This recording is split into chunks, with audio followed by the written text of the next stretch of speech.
Health spas, wellness, and science were the focus of the 63rd edition of the Femtec International Scientific Congress, held in HAMMAMET, Tunisia on November 1st and 2nd, 2010.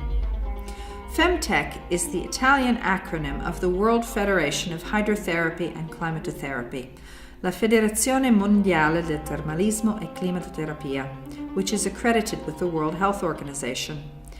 The theme of this edition was Tradition, Innovation, and Quality Control. 300 representatives and delegates from thermal associations from all over the world talked about the future of thermalism in Tunisia, a splendid venue and a leading country in thermal treatments and the rapidly expanding field of thalassotherapy. Until now, this sector has always been interpreted in two different ways, explained Professor Zeki Karagul, President of the International Society of Medical Hydrology and Climatology. First of all, there's a European Mediterranean view inspired by evidence-based medicine, which basically means medical treatments backed up by scientific studies. The second view is the spa wellness view, which is very common in the United States, Asia, and Oceania. It's included in the alternative medicine sector, and it's also known as complementary medicine. Under this definition, thermal treatments are finalized towards keeping in shape and personal care. This is very much like the concept of prevention. Christian François Roch, President of the Scientific Council of the French Association for Thermal Research and Vice President of Femtec, said thermalism must identify the needs of society today, which are tied to aging and an increase in chronic illnesses. According to Roch, a suitable lifestyle, which includes the right dietary choices, physical exercise, and health education, can prevent and delay the onset of illness. Results from the Femtec Convention show that thermalism is a medical approach that can accompany traditional therapies because it offers a healthcare model that includes comprehensive prevention.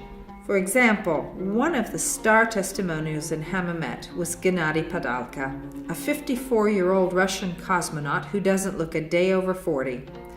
All thanks to the thermal treatments that I had in Bagno di Romagna, in Italy, said Padalka, the ex-commander of the 20th mission to the International Space Station.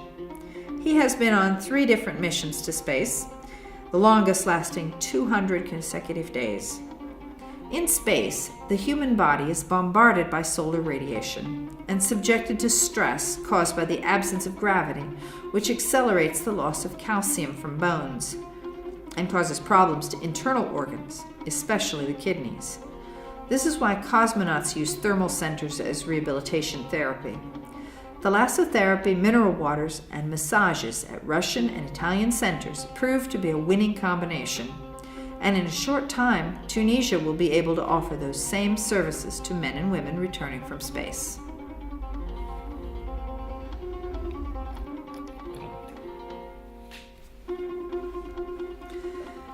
Tunisia ranks second worldwide after Italy in the field of thermal treatments and thalassotherapy. The figures prove it. Every year, 170,000 tourists come to the country. 50% are French. 20,000 go to thermal stations. There are about 50 of these specialized centers, which employ about 1,200 operators. Tunisian thermal stations are built in compliance with international standards and offer a good price-quality ratio. One of the best is the Residence, one of Tunisia's finest thalassotherapy centers. Together with local institutions, Italy is preparing to launch a first-level master's program of studies for operators in this sector instead of doctors. The course will be held at the School of Specialization in Medical Hydrology at the University of Milan, directed by Professor Umberto Solimene, who currently is also the Secretary General of Femtec.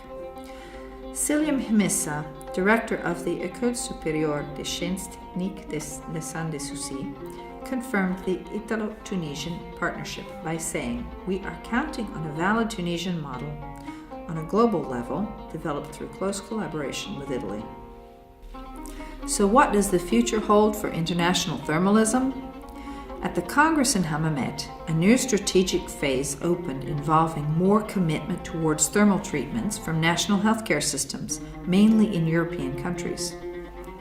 Also, there should be a lively exchange between nations on the old continent and the Mediterranean countries, especially emerging North African nations like Morocco, Algeria, Egypt, and Tunisia in particular. At the conclusion of Femtec's 63rd International Scientific Congress, the Secretary General, Professor Umberto Solimene, made this statement.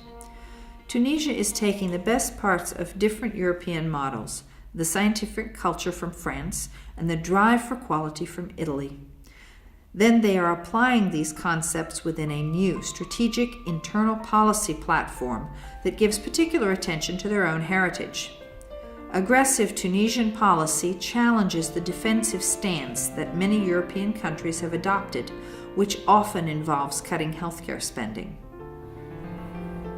The Tunisian challenge also began in light of the most recent research into climate change.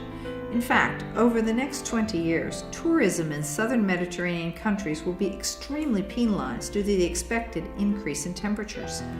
Northern European areas will become the most popular destinations.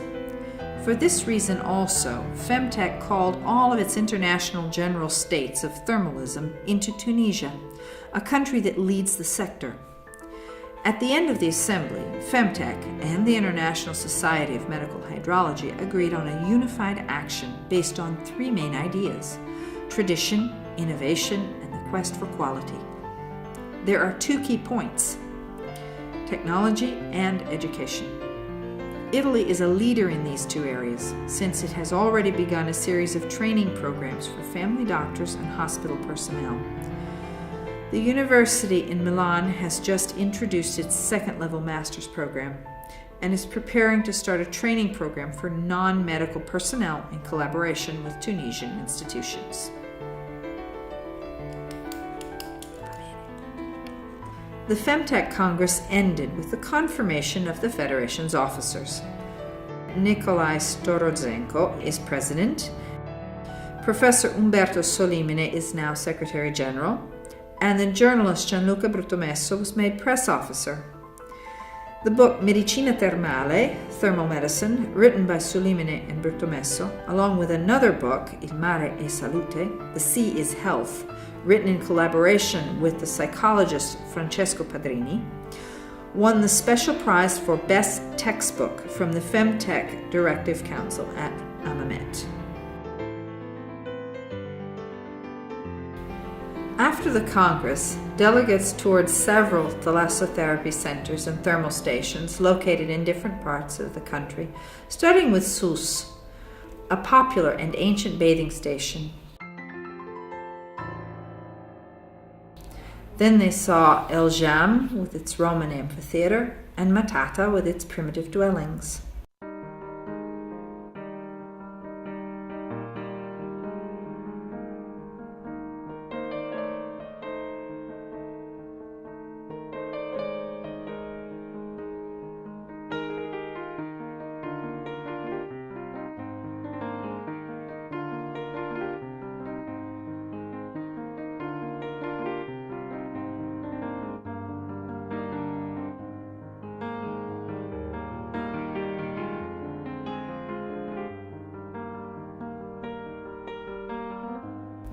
In the evenings, a bit of food tourism at the restaurant Berbere in Duz.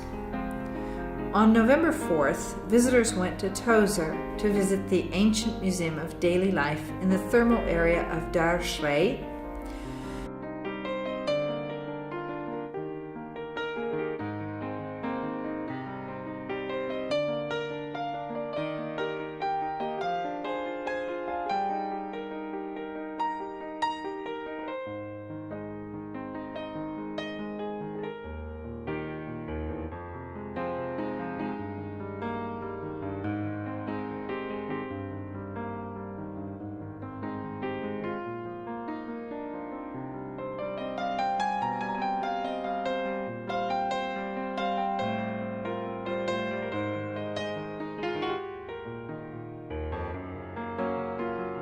When they got to the splendid salt lake of Chat El Gerid, with with its characteristic pink colors, the group was fortunate enough to get to ride a camel and to see a typical desert fox.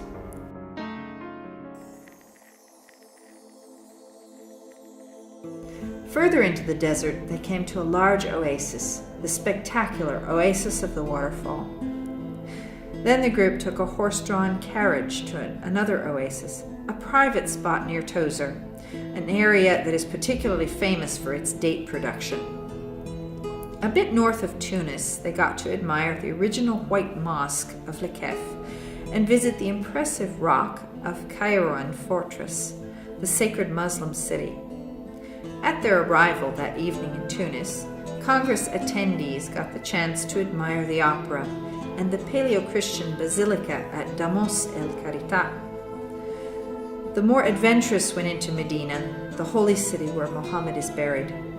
When that city was founded, even ancient peoples from Sicily lived there. After that, they went to admire the ruins of Carthage, including the ancient Roman spas of Antonino from the 2nd century AD, the largest structure outside the walls of Rome. A lone column, 15 meters tall, located in the Frigidarium, holds visitors' attention and gives an idea of the height of the original spa facilities. The last leg of the journey is the picturesque city of Sidi Bou Said, at about 17 kilometers northeast of Tunis, with its characteristic blue and white buildings.